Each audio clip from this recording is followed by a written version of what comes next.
Hi, Assalamualaikum. My name is Elan Tasha. My student ID is 2026-109-965. Hi, Assalamualaikum. My name is Siti Nur Tahirah Nabila binti Ibrahim Afandi and my student ID is 2026-172799. Hi, my name is Nur Aisyah and my ID 2026174963. Hi, my name is Wafa Anati. My student ID is 2026.10939.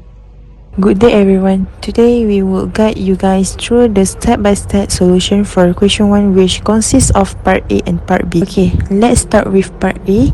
The question 1 is Sarah deposited 18,500 ringgit into a saving account with a 4.5% interest rate compounded quarterly. We need to find the total amount after 12 years. From this, our principal is 18,500 ringgit. Our nominal rate as a decimal is 0.045. The compounding periods per year is 4 and the time is 12 years. The calculation: first, we get the periodic interest rate by dividing 0.045 by 4, which gives us 0.01125. Next, the total number of periods is 4 multiplied by 12, which equals 48. Using the compound interest formula, we multiply 18,500 by 1.01125 raised to the power of 48. The final amount in the account is 31,650 ringgit and 56 cents. Let's go to the question B. Lukman took a loan of X ringgit at an interest rate of 7.2% compounded monthly. After 5 years, the total repayment amount is 34,450 ringgit. We need to find the value of X and the interest charge. Here, our future value is 34,450 ringgit. The nominal rate is 0.072. The compounding periods per year is 12 and the time is 5 years. So, the calculation is first, the periodic interest rate is 0.072 divided by 12, which gives us 0.006. The total number is period is 12 times 5, which equals 60. To find X, we take 1.006 to the power of 60, which gives approximately 1.431788.412. Then we divide 34,450 by that number, giving us a loan value X of 24,060 ringgit and 82 cents. Finally, find the interest charge. We subtract the loan value from the total repayment. This gives us a final interest amount of 10,389 ringgit and 18 cents. In question 2, I will solve two compound interest problems. Part A requires us to determine the present value, which is the amount that must be invested today to achieve a desired future amount. Part B requires us to determine the time needed for an investment to grow to a specified future value. For question 2A, we are given a future value of Rm 150,000, an annual interest rate of 3.5% and an investment period of 8 years. The interest is compounded semi-annually, which means it is compounded twice twice a year. Using the compound interest formula, S equals P multiplied by 1 plus I raised to the power of n. Substituting the given values, 150,000 equals P multiplied by 1.0175 raised to the power of 16, making P the subject of the formula. P equals 150,000 divided by 1.319929351. Therefore, P equals RM113 seed 42.45. In conclusion, Mr. Tan must invest RM113 seed 42.45 today in order to accumulate RM150,000 after 8 years at an interest rate of 3.5% compounded semi-annually. For question 2b, we are given a future value of RM147 for 1.23, a present value of RM10,000, and an annual interest rate of 6%. The interest is compounded every 2 months, therefore M equals 6. Using the compound interest formula, S equals P multiplied by 1 plus I raised to the power of n. Substituting the given values, 1474 1.23 equals 10,000 multiplied by 1.01 raised to the power of 60.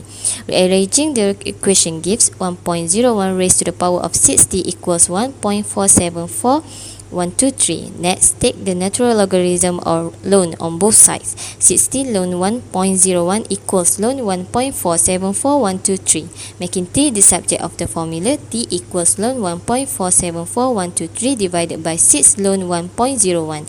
Calculating this value gives T equals 6.5 years. Therefore, it will take approximately 6 years and 6 months for RM10,000 to grow to RM14741.23 at an annual interest rate of 6% compounded every 2 months. Thank you. We go to part B, question 1A. Okay, we simplify this question. Aiza deposit for 5 ringgit every month into an account that pays 3.6% interest compounded monthly for 7 years. Okay, first we identify the given information first. R equal to 45 ringgit, K equal to 3.6% or 0.036, M equal to 12, T equal to 7, I equal to 0.036 over 12, and equal to 84. Since money is deposited every month, we use the future value of annuity formula, which is S equal to R bracket 1 plus I bracket the power of n minus 1 over I. Substituting all the values into the formula gives S equal to 450 ringgit multiplied by 95.37025534. Therefore, the total amount accumulated after 7 years is RM 42916.16 ringgit. So Aiza will receive 42916.61 ringgit in her account at the end of 7 years. B. In this question, a retirement fund worth 2 million ringgit pays 4.8% interest compounded monthly. The retiree wants to receive a monthly pension for 20 years. Okay, step 1. Identify the given information first. A equal to 2 million ringgit, K equal to 4.8% or 0.048, M equal to 12, T equal to 20, I equal to 0.048 over 12, N equal to 240.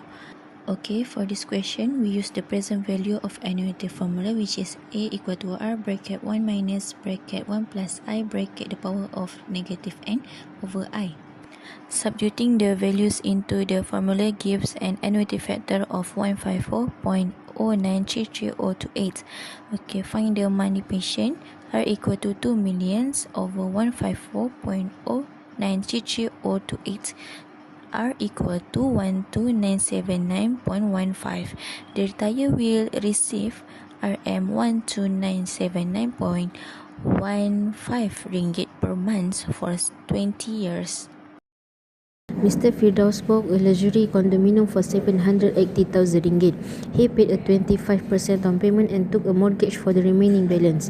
The bank charged an interest rate of 4.45% compound monthly for 25 years. First, we find the loan amount. Since the down payment is 25%, the loan covers the remaining 75%. Multiplying 0.75 by 780,000 ringgit give a total loan amount of 585,000 ringgit. Next, we define our variables. The nominal interest rate as a decimal is 0.0445. The compounding frequency per year is 12. Therefore, the periodic interest rate is 0.0445 divided by 12. The total number of payment periods over 25 years is 12 times 25, which equals 300 periods. We then apply the present value annuity formula to find the monthly payment or substituting our value. We solve the equation to get 3,235 ringgit and 3 cents. So Mr. Firdaus' monthly installment is 3,235 ringgit and 3 cents.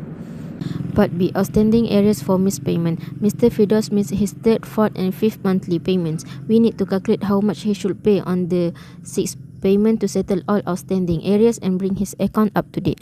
Since he missed 3 payments and is paying them alongside his current 6 payment, the total number of accumulated periods N is 4.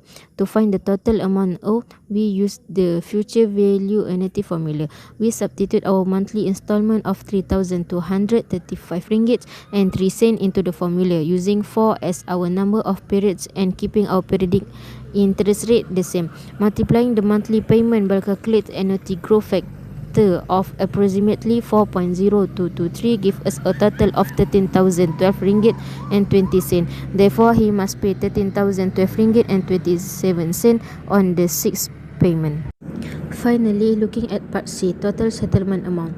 We need to find the total settlement amount if Mr. Firdaus decides to pay off the entire loan on a single payment immediately after the 15th year of payment. Since the original loan duration is 25 years and he has paid for 15 years, the remaining unpaid period is 10 years. The total number of remaining monthly payment N is 12 times 10, which equals 120 periods. To find the settlement sum, we calculate the present value of this remaining 120 payments. We substitute our monthly payment of 3,235 ringgit and 3 cents and the remaining periods into the present value annuity formula. This simplifies to multiplying the monthly installment by an annuity factor of approximately 96.714. This gives us a final settlement amount of 312,872 ringgit and 96 cents. That concludes the full breakdown for question 2.